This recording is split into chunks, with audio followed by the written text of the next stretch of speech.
Mike said is that Tim is bigger than life. I think the more we talk, just the bigger his life is. But I'm Angie Kolsch. I'm Tim's aunt. And I wanted to share just a little bit with you about just sort of how the McNeeley clan sort of came together here.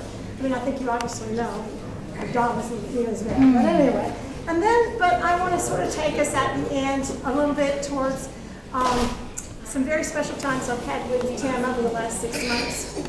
So I'll just sort of tell my story because, wow, this is so wonderful what's already been shared. But anyway, 40 years ago, my oldest brother, Ron McNeeley, married Mary Kay McDonald, only in time to bring forth a family of 5 beautiful children during their 30 years of marriage until Ron passed away 10 years ago. And only God knew what he had in mind when he brought these two together. There was a Republican and a Democrat, a Baptist and a Catholic, and a Gator and a Seminole into holy matrimony. So now you can sort of understand how all the interesting parts started. Both were very smart and witty and sarcastic, and we always thought that Mary Kay was the only one that could take Ron McNeeley on. So anyway, we told Ron if he would just take Mary Kay's last name, he could be Ron McDonald instead. The rest of McNeeley, which is my brothers, John and Roger, and myself, we got married, we had kids, and collectively we found one common meeting ground together, and that was my mother's house in DeLand, Grandma Jerry. You've heard her name already. We're going to hear about her again.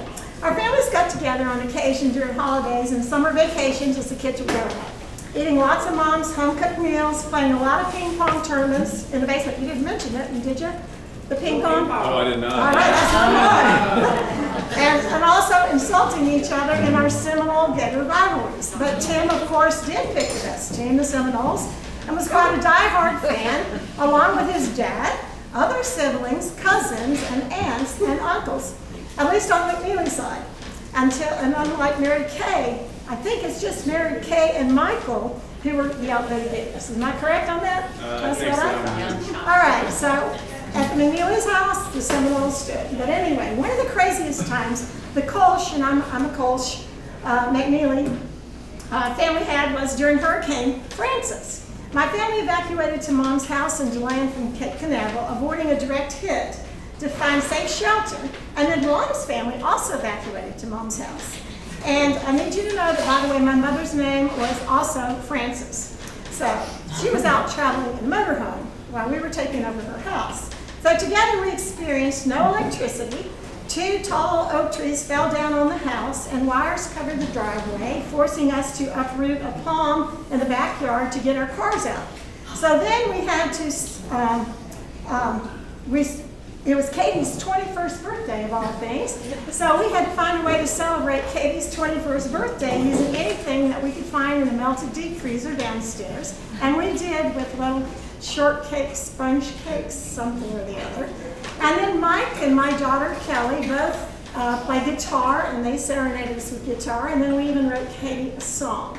So after the storm was over and our survival mode ended, Mom eventually came home to the disaster, and I would say that she was not happy with us, and therefore came a second Hurricane Francis. It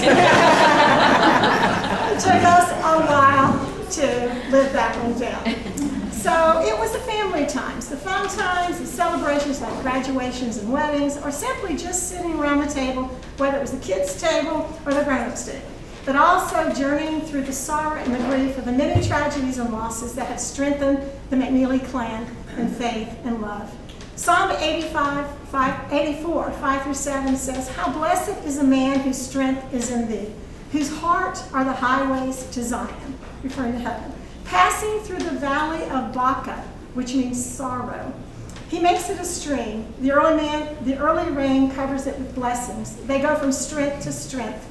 And the McNeeleys and the McDonald family have gone from strength to strength through all of our losses, through the help of God and friends. This is amazing. And family like you. And now I'm going to focus just on Tim, because I know Tim would like me to do that. I do know that. So anyway, here we go. As Tim grew older as a young adult, there were times when he came to see me, and we talked about spiritual matters. and things on his mind. So I'm going to fast forward to this past February 18th, 2023.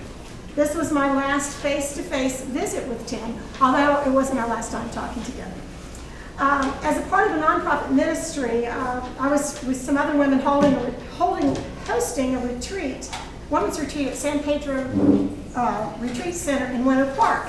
And Mary Kay has attended several of our retreats, and even Mary T at one time. And Mary Kay was helping us this year, and she was going to bring a very much needed project with her. So the day of the retreat, she became very ill, and she could not attend. So she sent Katie and Tim to Winter Park to deliver the supplies. And I was so thrilled to see them and have them witness the beautiful grounds that their mother and I have so loved together. And so Tim and Katie, just like Mike described, pitched right in to help us and unloaded and helped us set up and even ran errands for us. Tim decided that he would set our place settings for us. How much banquet tables? I know, this table knows about this. We soon noticed a very unfamiliar arrangement of utensils. So we were just looking at it, and he said, "This is how it's done at the White House." He sure did. He took over. So we were all quite puzzled. Many of those ladies came in to be seated and silently noticed, and no one questioned. We just went with it. And so, but I do want you to know, I fact-checked this. Of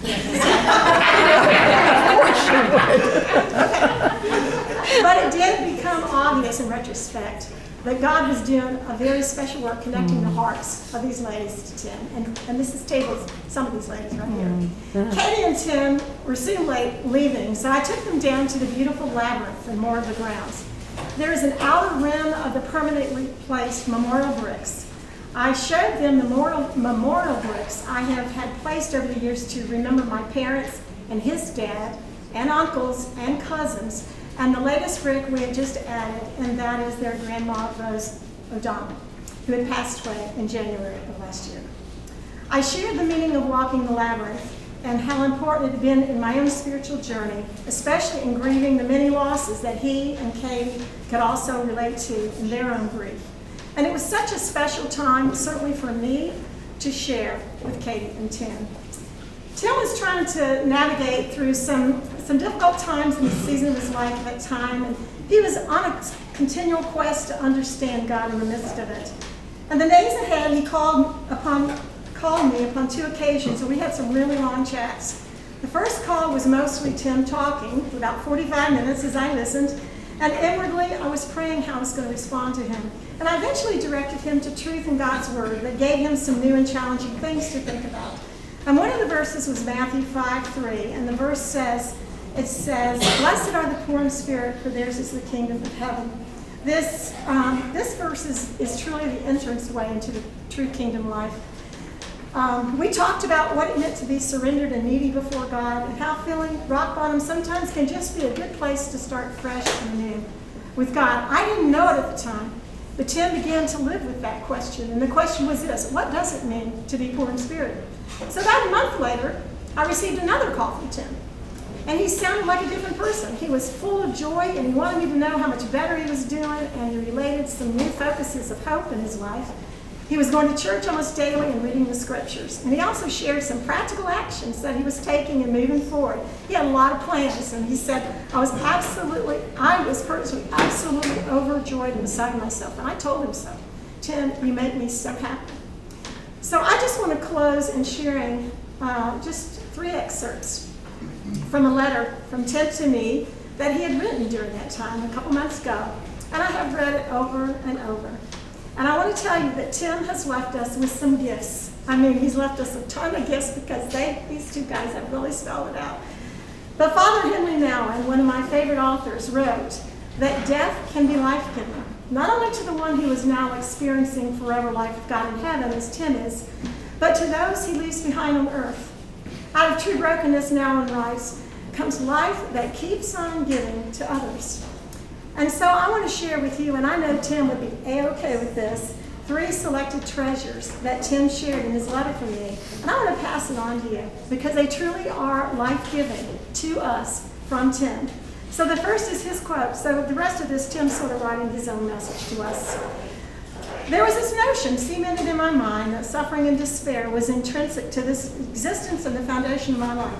These thoughts could not be further from the truth. The foundation of my life is love, whether it be familial, congenial, or the love of Christ. We all need to hear that. Number 2, he said, every day I spend hours thinking of the first beatitude, blessed be the poor in spirit, for theirs is the kingdom of heaven. I have dissected this sentence ad nauseum since you told me of it pertaining to myself. I do not presume to understand exactly what Christ meant in this statement. But he went on to say, understanding the vine, it's not mine to know.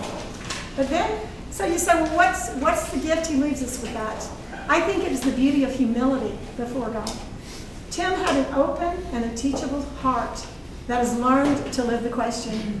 And I think the process of God he was really transforming Tim in that time. And Tim went to God himself and to the scriptures for answers. And Tim realized that God will answer some questions, but he also learned to live the unknown, leave the unknown to God. And he even told me that. Tim said that he says, I know I haven't arrived. And he said, it would be disingenuous to say that I had a purity of faith. But Tim was willing to live the question. So the last one that I want to quote that I think is so precious is he said, prayer and communication with him Most High has become my refuge. What is the gift? Tim demonstrated that a relationship with God is real, it's a friendship, and it's a safe place.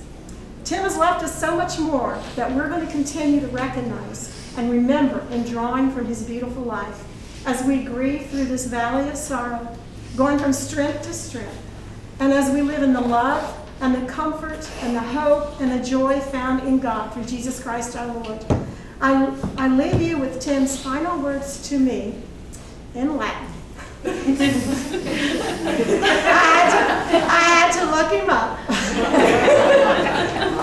Amor omnia vincit. Love conquers all. Tim's left us. Amen.